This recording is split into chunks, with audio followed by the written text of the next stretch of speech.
Children with neurodisability have also nutritional concerns that need to be addressed from time to time. Oromotor dysfunction associated with poor health and nutrition. More severe the disability, more likely the child is to be at a nutritional risk. The three common neurodisabilities that I'm going to discuss today are cerebral palsy, Down syndrome, and neuromuscular and progressive neurological disorders. Coming to cerebral palsy, just 2 days back, we celebrated the World Cerebral Palsy Day. So it's a very apt time to talk about it. Cerebral palsy is defined as a persistent disorder of movement and posture as a result of one or more non-progressive abnormalities of the brain before its growth and development is complete. So it is basically the whole dimension of the brain development that affects the muscular functions of the body. So coming to the next part, factors that you will consider when assessing patient with CP. So children neurological disease patient are going to have a different criteria. The children with cerebral palsy is a very difficult scenario. You have to consider a lot of things when you are assessing them. There could be problems related to the gastrointestinal tract, like the gastroesophageal reflux. There is chronic constipation, dependence for feeding, like the child may be self-feeding or partially or wholly dependent on a caregiver for feeding. So there is a third person who is responsible for the feeding of the child, and the skill and patience of that person will ultimately make a difference to the nutrition status of the child. Feeding dysfunction, how manages the food textures, whether he needs pureed foods, whether he needs mashed foods, or can eat some chopped foods as well. Feeding skills, assessing periodically to identify the nutritional risk, because this can change from time to time as the disorder worsens. Check whether the tongue thrust is there, whether there is too much of drooling or dribbling, which causes fluid loss and will require increased fluid intake. Lack of hand-mouth coordination, poor lip skill, which can affect the infant from suckling at the breast, inability to communicate hunger, prolonged feeding time, and dysphagia. Other medical conditions and respiratory health, frequency of chest infections and respiratory problems that affect the energy requirements. Now, we also know that respiratory infections are common in children with CP because of the gastroesophageal reflux, which is very commonly seen. So, a lot of things are interrelated. The common problems which are leading to inadequate feeding in children with CP are oral motor dysfunction, frequent infections and hospitalizations, reliance on others for feeding, chronic constipation, abdominal pain, swallowing disorders, vomiting and diarrhea, chronic pulmonary aspiration, and pneumonia. These all problems can lead to an inadequate feeding and ultimately result in malnourishment. We also know that the bone health of a child. Change to the next slide. I am already changing, Nazneen. Now we can see the slide. So I think it is taking a little bit of a time. So maybe I just talk a little slowly. Yeah. Okay. So bone health is something with the child of CP will always struggle with because of low bone mineral density. There is osteopenia, there is osteoporosis. Reduced weight bearing activity further aggravates these issues. Being bed bound makes the bones very weak. There is inadequate nutrition. Many a time you'll see the child being fed thin feeds which are not at all balanced in the nutritional intake and leading to poor bone health. There is vitamin D deficiency because the child is not exposed to sunlight, hardly gets out of the house, there is not much movement. All these things lead to poor bone health. So coming to just addressing a few of the common concerns that a child with CP would have to deal with. Constipation, as we all know, I don't need to go into detail. Constipation needs to be dealt with enough fluids in the form of not only water, but other fluids which can give some extra nourishment as well, including a lot of fibers. This feeds of children with CP may be lacking in fiber because they are usually in semi-solid or a liquid form. and tend to omit all high fiber content because it is difficult to make feeds using the high fiber foods into a gruelly or a semi-solid consistencies. For bone health, include a lot of calcium Change in the slide, forms please. of seeds. Ushan, Yes, ma'am. Ma'am, you need slide is not changed. On my end, I am really changing the slides. I think it is taking just a bit longer to get it Nazneen, done. would you like to share her slides from your end? I was not able to send her the slides. I'm sorry. I think I'm having a little bit of a network issue, so Okay. I was not able to share it with her. We can see slide number 6, Roshan, right now. If you can scroll to Okay. the constipation 1. 7. Yeah. Yeah. That Can you is go to the next slide, constipation. ma'am? Seventh Okay. one. Okay. The calcium rich foods. No, ma'am, it's Not not yet. showing here. Not yet, ma'am. It's not. Click again.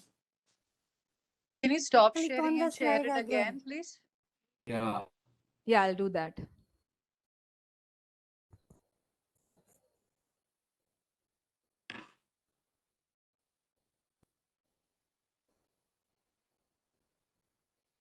Sorry about the technical glitches, but beyond everybody's control. I'm really sorry about that.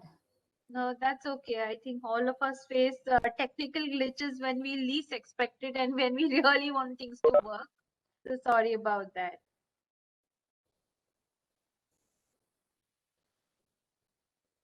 Whilst Roshan is still loading her slides, just in case many of our dietitian friends have missed watching this session today, you could also catch it on the BNA Live YouTube channel as well. Yes, yes, Roshan, we can see the calcium rich foods. Thank you. Okay. So include a lot of calcium rich foods in different forms. I don't need to revise with dietitians what the calcium rich foods are. So you can make it in the form. The point is to make it in the form in which the child can eat it. So it can be in the forms of gruels, kheers, porridges, or if the feeding difficulties are lesser, then in the form of laddus and vegetables and other stuff. So it is not only about what you feed, but how you manage to include all these foods in the child's diet. Next, vitamin D, explaining to the mothers to expose the child to the sunlight as much as they can and including vitamin D rich foods. And along with that, not forgetting about the phosphorus. We tend to just concentrate on the calcium and vitamin D and forget about the phosphorus. So including nuts and seeds to give as much as phosphorus as possible for the child is also important. So the smaller things need a little bit more attention. Next slide is about the use of tube feeding. So children with cerebral palsy may require tube feeding because the feeding is very difficult. The spasticity can give up difficulties about with feeding, and there could be gastroesophageal reflux, which causes lot of pneumonia and hospitalization recurrently because of the aspiration that results from the GERD, and that's why oral feeding may have to be stopped and a nasogastric tube or a PEG tube may be needed. It is recommended in severe cases of malnourishment, when children are having continuous issues feeding orally, when children are having problems gaining weight. The feeding tubes can be used to also to deliver vitamins, minerals, and medications or other nutrients. Coming to the next condition, Down syndrome or trisomy 21, as it is known medically. This is the most common genetic cause of learning disability. There is a high prevalence of congenital abnormalities in children with Down syndrome, such as heart defects, gastrointestinal problems, recurrent respiratory infections, joint problems, endocrine dysfunction like hypothyroidism, constipation, and GERD. Higher incidence of celiac disease and hematological cancers is seen in children with Down syndrome. Anatomical facial abnormalities have significant effect on feeding. There is poor neuromotor control, dental anomalies, orofacial dysmorphology, and hypotonia, particularly of the tongue and the lips. impaired immune function and higher incidence of obesity is seen in later childhood. So a Down syndrome baby will have a lot of feeding difficulties in the infancy and toddlerhood, but as the child grows, and that hypothyroidism plays a major role to make the child turn into a obese child. So whenever we are assessing the child, or the nutritional assessment is being done, we have to remember that the Down syndrome child is going to be of a short stature, so that the weight, if you compare it with a normal child, may not appear more, but for the height of the child, it would be higher. So always use the BMI growth charts when assessing the child for the nutritional growth or nutritional assessment you're doing for the child. The picture which I have put here, the lower picture, is of a child which has gone viral because this baby was refused a modeling assignment because he had Down syndrome. So just wanted to bring your attention to the fact about the inclusion of children with disabilities. I think this is the cutest baby you can find ever, and I don't think it was fair to reject him for the modeling assignment.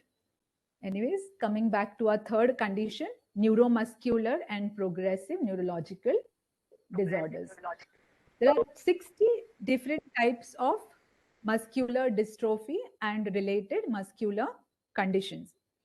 Congenital neuromuscular disorders like the spinal muscular atrophy and muscle disorders like Duchenne muscular dystrophy, that is DMD, are very commonly known. This is characterized by loss of muscle strength or progressive muscle wasting or nerve deterioration. Progressive neurological disorders are extremely rare conditions. It includes conditions like Rett syndrome, Cockayne syndrome, leukodystrophies, Batten's disease. In these conditions, what you would again see, like for example, with SMA, there is a loss of muscle function, whereby the child is unable to take feeds orally. SME, in recent times, you must have heard about the medications for which there was a long drive which was going on all over the world to collect funds for this baby who was requiring this medicine, which was costing something like 16 crore rupees. So you just get an idea as to how difficult these conditions are to treat, besides the fact that they have so many other medical issues.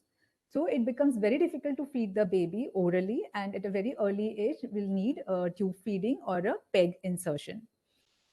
DMD, on the other hand, the muscular dystrophy, you see that the patient loses his body functions, movement, and that's why there is a lot of weight gain.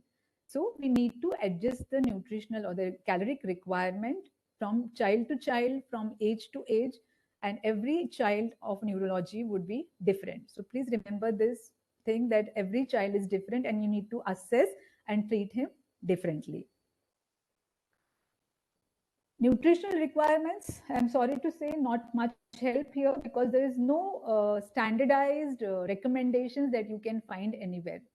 But for energy, the lower resting energy expenditure due to reduced mobility is there. So the total energy requirements are often lower than normal. Like, yes, you find the children with neurological disorders who are very undernourished, but you cannot use the normal requirements for the age because the child have a lower energy expenditures. They are mostly bed bound. There are no universally accepted formulas for predicting energy requirements. Requirements are based on individual and clinical assessment and the degree of mobility and the comorbidities. Energy requirements are often no more than 75% of the expected range for age. So you have to consider the height age rather than just the weight of the child. Exception is children with dyskinetic CP, where there is excessive involuntary movement. The cost of walking is very high in children with dyskinetic CP, and they waste a lot of energy even in the smallest activity that they do, and you will find these children severely malnourished. So for these children, you will have to have higher caloric requirements. Protein and micronutrients. Height age may be used for estimation of requirements, as these children tend to be smaller than their non-disabled peers, and the reference nutrient intakes may be too high for them. Moving forward, this is a topic which is very close to my heart because it is such a difficult situation to deal with, and I would like to just talk about it. The topic is sensory-based feeding difficulties.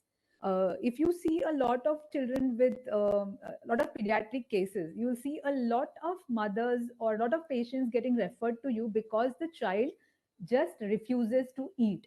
He will not eat whatever you do. They will just spit out the food or close their mouth tight. They will show food aversion. It is extremely difficult to feed such a child. And we have now found that the base for this is the sensory issues that the child may be facing. It is very commonly seen in children who have had a long NICU stay post birth, who have a long NICU stay. A lot of sensory based difficulties are seen. So feeding is an interaction between a child and a caregiver, while eating comprises the actions regarding nutritional intake via mouth that are performed only by a child. The nutritional intake is an important issue in infancy and early childhood because these periods are regarded as critical windows for physical growth and neurodevelopment, which can affect the long-term outcomes if not treated properly. And somehow we kind of lose this window of infancy where the child is just tried on breastfeeding and some formulas which are over diluted, and we end up with kids who are malnourished. Feeding difficulties can be suspected when a child shows one or more of the following symptoms and signs. 1. Food refusal lasting more than 1 month, prolonged meal times, stressful meal times, distractions to increase intake. So you need to use mobiles or stories or some other ways of distracting to ensure that the child is taking adequate food intake. Lack of appropriate independent feeding, prolonged breast or bottle feeding, nocturnal feeding even when the child has grown up, and failure to progress to advanced textures. So these are some of the situations where you can suspect a sensory-based feeding difficulty. To deal with sensory-based feeding difficulty is a big teamwork. No person can do, or no field person can do it on his own. There is a team required consisting of an occupational therapist, a speech and language practitioner, a psychologist, and a dietitian. So this is a algorithm where I just wanted to show how complicated it is to deal with children with feeding difficulties, which is basically if it is a sensory base. So a lot of teamwork goes to get a child to eat. We also know that there is a vicious cycle between neurodisability, feeding difficulty, and malnutrition. So why nutrition? Because for proper brain development, nutrition is required. Undernourished children are known to have more sickness or are known to fall more ill than the other children. There is stunting, which is lack of growth in height of children who are having neurodisability and have malnourishment. Undernourished children are less likely to get enrolled in school and more likely to enroll late in school and also have lesser IQ. Undernourished children also have reduced capacity for physical work. So proper nutrition protects the child against obesity, asthma, diabetes, heart diseases, hypertension, and high cholesterol levels as they grow up into an adulthood. So neurodisability and malnutrition is interrelated. Decreased nutrient intake leads, the neurodisability will bring about decreased nutritional intake, increased nutrient losses, increased nutrient need or utilization, leading to malnutrition. Malnutrition, on the other hand, will lead to lower micronutrients, and anti-nutrients, leading to this neurodisability. All in all, we will have a very poor quality of life for the child. So, what is the impact on nutritional status? Many children with feeding difficulties have a restricted quality, quantity, and or variety of foods consumed, placing them at risk of malnutrition, overnutrition, micronutrient deficiency, or toxicity and dehydration. Malnutrition is defined as the intake of nutrients insufficient to meet the nutritional requirements, resulting in cumulative deficits of energy, protein, and micronutrients that may adversely impact growth, development, and health. And this definition truly justifies what happens with our children with neurodisability.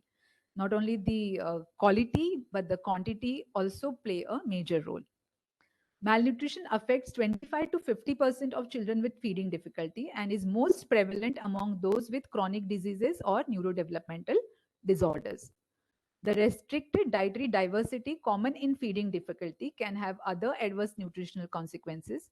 Exclusion of entire food groups such as fruits and vegetables, which is very common in our children, can result in micronutrient deficiencies despite adequate macronutrient intake. Children with excessive intake of specific foods like beverages or dietary supplements can experience micronutrient excess or rarely toxicity. Excessive energy intake, especially in the setting of lower energy requirements, can result in obesity. So when it's time to do the screening and dietary history, how do you go about it? The following will be helpful in practice to screen for and detect the feeding problems. A thorough history taking and standardized questionnaires for parents or caregivers. Physical examination to detect signs of underlying organic diseases or malnutrition. Anthropometric measurements including body weight, height, and hair circumferences. A detailed questionnaire to get the history of the diet. Questions like what and how often does the child eat? You can use a 24-hour recall record or day log of all foods given and fed. How much is the amount of food and or formula given? The dilution. How do you prepare food and or the formula for the child? Is there excessive beverage consumption such as milk, juices, sodas, and water? What specific foods with specific taste, textures, smells, or appearances does the child refuse to eat or favor to eat? What and how often does the child eat snack between the meals? Now, these questions basically come from the experience that I have had with dealing with the neurological patients. And we know that the parents are often so tired and so haggard with all that they have to do to take care of the child that they would hardly remember what they are feeding the child.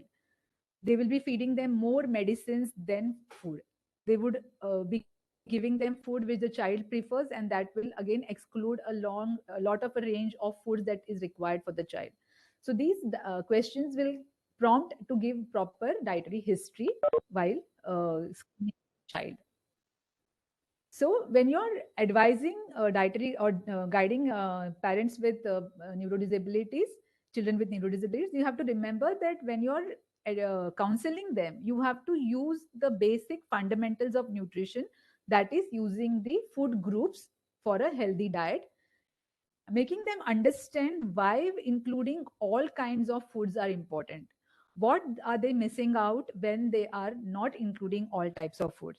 So using the 5 food groups or a balanced diet plan is what will help the parents to understand the importance and how to reduce or increase certain food groups to meet the requirement of the child.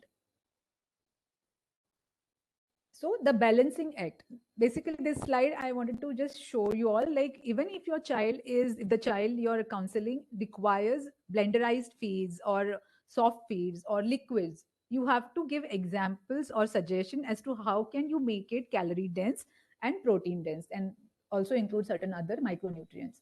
So if you're giving a vegetable soup, add a little bit of white sauce to it, so enhance the calories. Because for me, a child who is just eating 4 meals in a day and one of them is vegetable soup, it is not going to give him adequate calories. So I need to enhance it with maybe a white sauce which will have some amount of milk in it, a little bit of butter in it, to increase the proteins and the calories. Grains, dals, and vegetables mixed together to make a khichdi or a gruel. If the child is able to eat, making thepla with addition of vegetables to it. Soups with addition of chicken if they are non-vegetarian, to increase the proteins. So these are a few of the examples that I usually use to give the patient to balance the diet. So many of our children would be required to be put on a nasogastric or a PEG tube because they are so malnourished or because they are having recurrent pneumonia due to aspiration. So what is the method of enteral feeding that doctors would or you would prefer? So nasogastric feeding versus gastrostomy feeding. So the advantages of nasogastric is that there is no surgical procedure required. So obviously no hospitalization. Placement of the tube is easier and can be done on an OPD level. It is non-invasive. On the contrary, the advantage of gastrostomy feeding is it can be inserted with a short anesthetic and no frequent insertion of tube is required as it may be for a nasogastric tube feeding. Disadvantages of the NG feeding, it can have nausea, post feeding from the NG tube, dislodgement of the tube with coughing, vomiting associated with coughing and reflux, feeling of satiety, difficulty in inserting tube again and again, irritation to nose and throat or sinusitis, possibility of aspiration, and it is aesthetically not very good because it is visible. Disadvantages of PEG, it can also cause nausea, vomiting associated with coughing and reflux, could be cause a local infection. There could be leakage around the exit site causing granuloma formation. There's a possibility of aspiration. There could be tube blockages.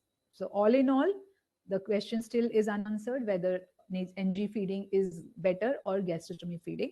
But from my experience, I can just say that it is convenient to give feeding through a gastrostomy feeding because the tube is bigger in size. It is aesthetically better. The parents are much more comfortable giving a gastrostomy feed. You can give more thickened feeds to the gastrostomy feed. But if you're having financial issues with the patient and PEG insertion is not an option, you have to fall back on the gastrostomy feeding. Choosing a suitable feeding regime. So you can use exclusive bolus feeding, for example, where you require a long-term feeding for children with neurological problems. Daytime bolus feeding can allow flexibility and mobility and provide a regimen that can fit in with the family meal times. Post fundoplication, bolus feeding is usually the method of choice for children following a surgical anti-reflux procedure.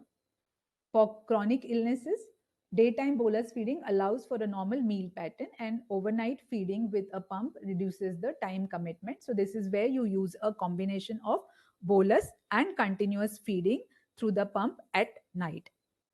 Bolus top up feeding. So with patients with neurology, like having a congenital heart defect, you can use a bolus top up feeding where the child eats oral intake, but the top up bolus feeding can help to make up for the deficit.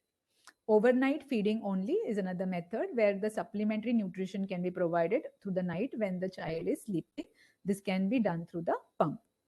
Continuous feeding only, usually used for patients having GERD or short GERD or malabsorption or a condition like GSD.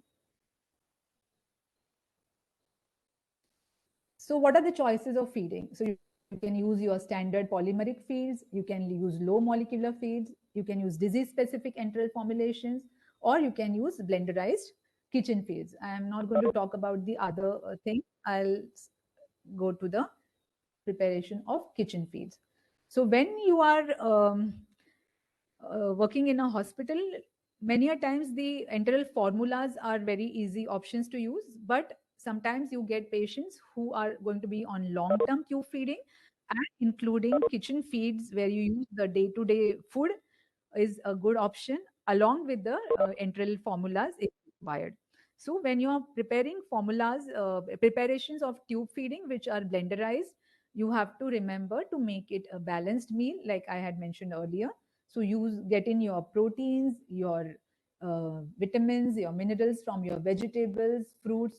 So make a combination where you use a grain, you use a vegetable or a fruit, you use a protein source like milk, dal, curds, eggs, blenderize it all, strain it, and then administer it through the nasogastric or the PEG feeding. So tube feed preparations can be provided in a variety of ways. You can use the patient's family history, diet history to find what the regular foods are, use those for the food preparation so that it is convenient even for the caretaker, because they are already taxed with a lot of things, and it will help to make their life a little bit easy. Food chaining. This is something very interesting. So when children show sensory based feeding difficulties, they get stuck with one food, like they are just refusing to eat any other food. So food chaining is a child friendly approach that enables your child to try new foods that are similar to foods they currently enjoy and eat consistently. So the goal is to create a chain or link between foods that the child already eats and the new foods that would support growth and health.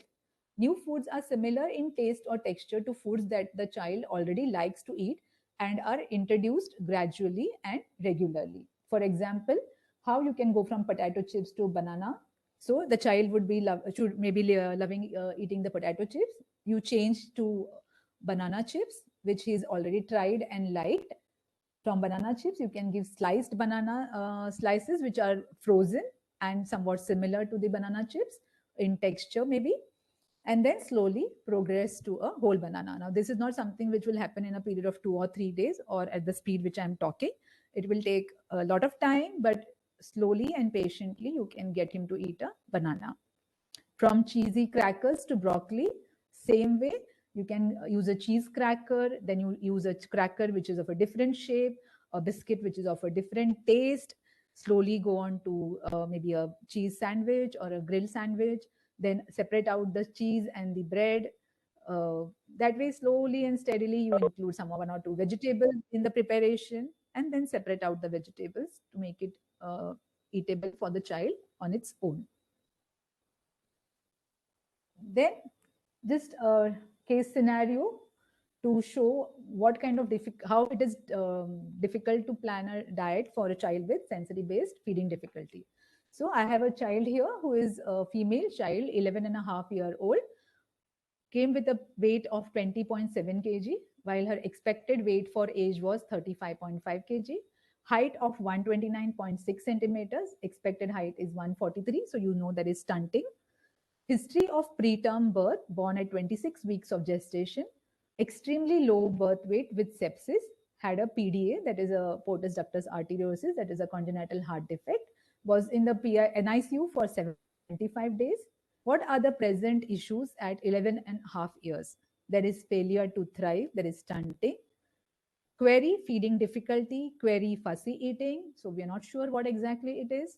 Prolonged meal times, takes 45 minutes to 1 hour to finish her meal.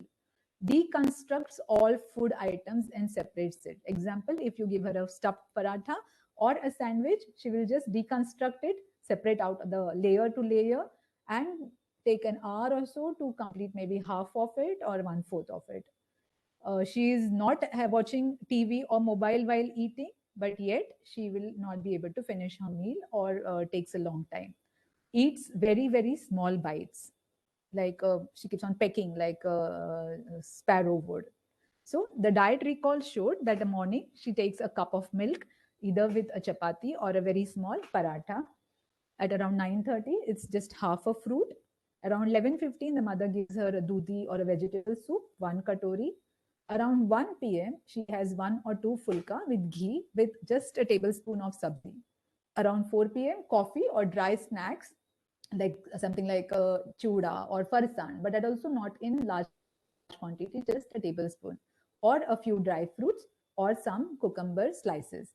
At dinner, she enjoys a veg biryani, so that is what is more frequently made. This is one thing she eats properly, so around 1.5 katori, or maybe a thepla or a chila, 1 or 2 in number, with soup, 1 small vati. At bedtime, it is a fruit or milk or juice.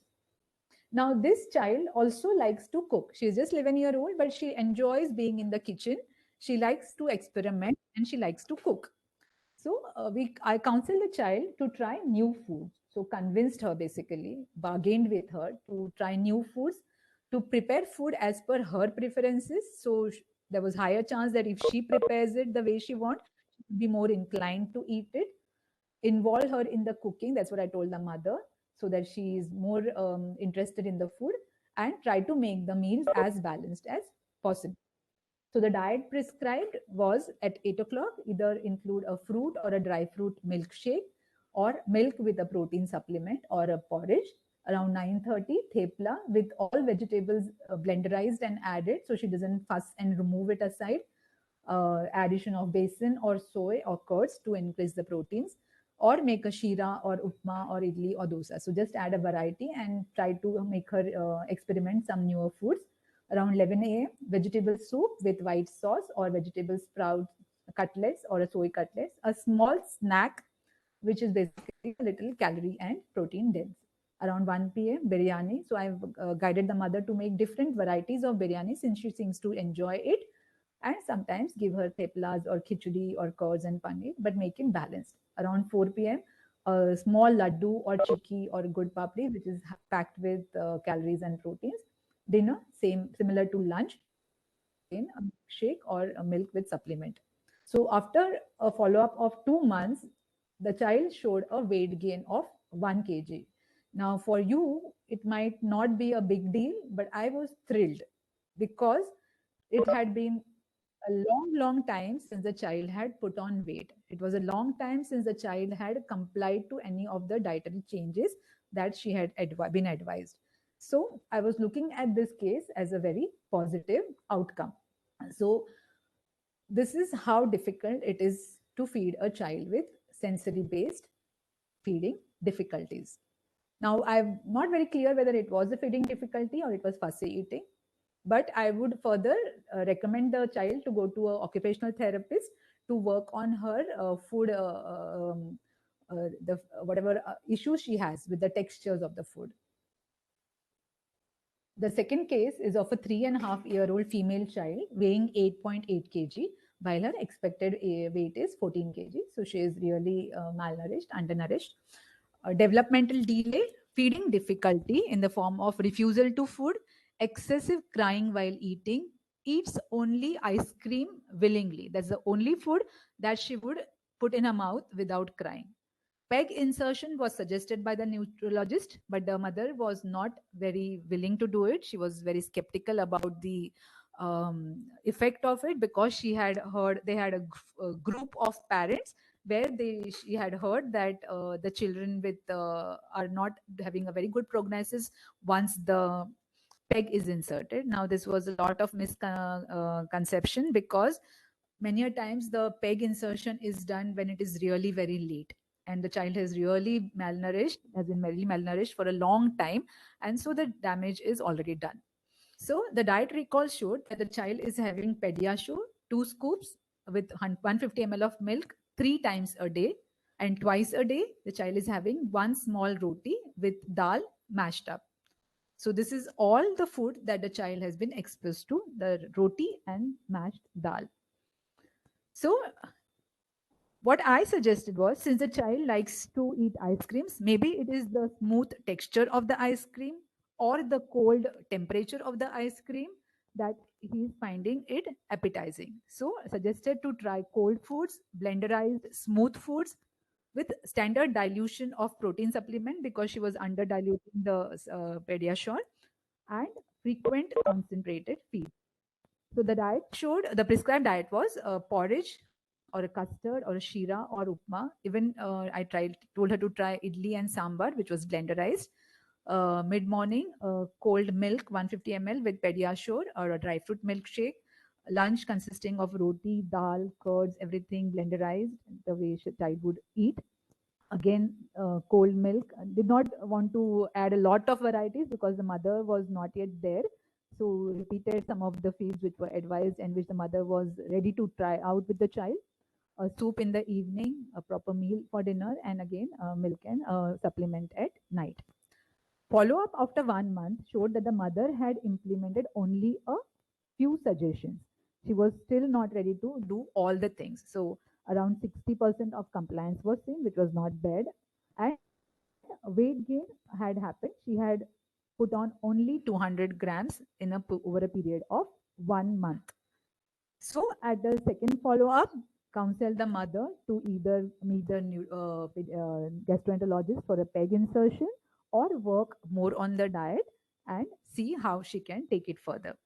but to keep the option of a PEG insertion open. Thank you for a patient hearing.